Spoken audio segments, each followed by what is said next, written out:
beautiful, sensitive title, and whenever ये title का जिक्र होता है कि तेरे आने से, तभी मुझे लगता है कि कुछ बहुत सॉफ्ट एंड रोमांटिक फीलिंग आ रहा है इस टाइटल से। आजकल रिसेंट टाइम्स में बहुत सॉफ्ट रोमांटिक फिल्म्स नहीं बने, लेकिन ये फिल्म सिर्फ सॉफ्ट आने से में बहुत सारी और भी चीज़ है, बहुत डेप्थ है, बहुत इंटेंसिटी है। और एक स्टोरी का ऐसा नहीं है कि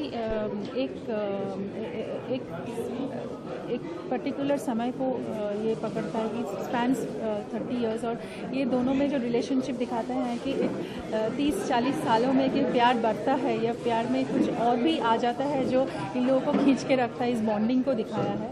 और मुझे लगता है कि डायरेक्टर ने बहुत अच्छी तरीके से लिपटे ये पूरी चीज़, और जो इसमें एक जेल का भी कहानी है, और तो स्टोरी बहुत सारे चीज़ों से गुजरती है। और मुझे लगता है कि स्टोरी के अंदर वो बहुत एक इम्पॉर्टेंट पॉइंट्स है, और जो हमारी ऑडियंस को अच्छा लगेगा क्योंकि वो अपने खुद के जीवन से वो आइडेंटिफाई कर पाएंगे। तो it's a beautifully designed film. ऐसा कुछ स्टोरी का बहुत कुछ उतार चढ़ाव नहीं है, लेकिन एक जो स्टोरी का सीरीनिटी है, वो जो एक अंदर से जो प्यार आता है ये स्टोरी को सुनने में, महसूस करने में, मुझे लगता है कि वो ऑडियंस को बहुत दिन तक याद रहेंगे।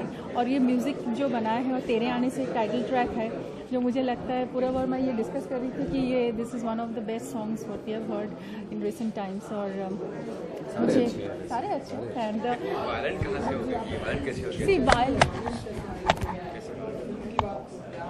सी वायलेंस तो दो है। एक तो कितना बोलूँ जाते हैं स्टोरी में, आपको स्टोरी में थोड़ा सा एक चीज़ हो जाता है फिल्म में, जहाँ पे जैसे डायरेक्टर ने भी बताया आपको कि हीरो का जो कैरेक्टर है वो रॉन्गली इम्प्लीमेंट हो जाता है, he is arrested and sent to jail. Prison में एक अच्छा सा सीक्वेंस है जो सीक्वेंसेस है कि 21 ईयर्स की इम्प्रिजनमेंट हो जाती है, लाइफ इम्प्रिजनमेंट हो जाती है। तो वहाँ पे अगर आपको फिज़िकल वायलेंस देखना है तो आप वहाँ देख सकते हो, लेकिन मेरे ख्याल से जो वायलेंस के बारे में हम बात करना चाहेंगे, जो इमोशंस की जो वायलेंट सेपरेशन हो जाती है और जिस तरह से हो जाती है, जिस तरह से एक लव स्टोरी शुरू होती है और उसके बीच में कट जाती है, and that separation is something that I think also you can show some sort of violence towards. 21 years in jail, love story 35 years की। हाँ, वो बहुत इंटरेस्टिंग है कि एक एज में हम जाएंगे और उसका चेहरा आप लोग देख पाएंगे, क्योंकि वो उस पार्ट में हम लोग बहुत रियलिस्टिकली वर्क किया। क्योंकि मुझे लगता है कि अगर रियलिस्टिक फिल्म्स लोग देखना चाहते हैं with a tinge of entertainment, तो अगर रियलिस्टिक से हम बाहर चले जाएंगे तो वो उस फिल्म का माने नहीं हो पाएंगे। तो मुझे लगता है कि ये ऐसी ही फिल्म होना चाहिए जो लोगों को लगे कि हाँ कुछ सच दिख रहा है सामने। तो सच को दिखाने के लिए मुझे लगता है कि ऐसा ही कुछ करना चाहिए जो डायरेक्टोरियल पार्ट से भी लगे कि ऑथेंटिक है, और ऑडियंस को भी लगे हाँ हम एक्सेप्ट कर सकते हैं। तो that part is very nice. जी बिल्कुल। वीर ज़ारा से तो अलग है, ऑब्वियसली अलग है, पर शायद आप कॉन्सेप्ट बता सकते हैं कि हाँ कुछ सिमिलैरिटीज आपको दिखाई, पर very different stories, very different stories. अग्नि जी तो बड़ी इंटरेस्टिंग डायरेक्टर है, क्योंकि वो एक तो बहुत तेज़ी से काम करते हैं, फट और किस चीज़ को मिस नहीं करते। उनको पता है पहले से कि उनको क्या चाहिए। और ऑफकोर्स एक्टर जब आता है सेट पे तो डायरेक्टर हमेशा एक्टर से भी जुड़े रहते हैं, जो actors to perform the scene, तो जो एक्टर करता है वहाँ से तो डायरेक्टर को एक्टर उठा लेता है।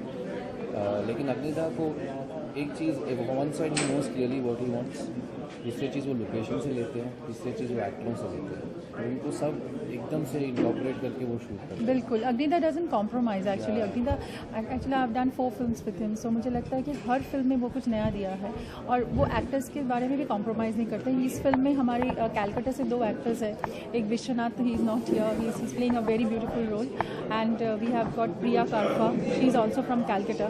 तो ऐसा नहीं है कि बिकॉज अग्निदा को लगा कि ये दोनों ये फिल्म में चाहिए, तो he has got them from Calcutta. So मुझे लगता है कि एक डायरेक्टर में वो कॉन्फिडेंस और हुनर होना चाहिए कि हाँ मुझे ये चाहिए, मैं ये करूँगा।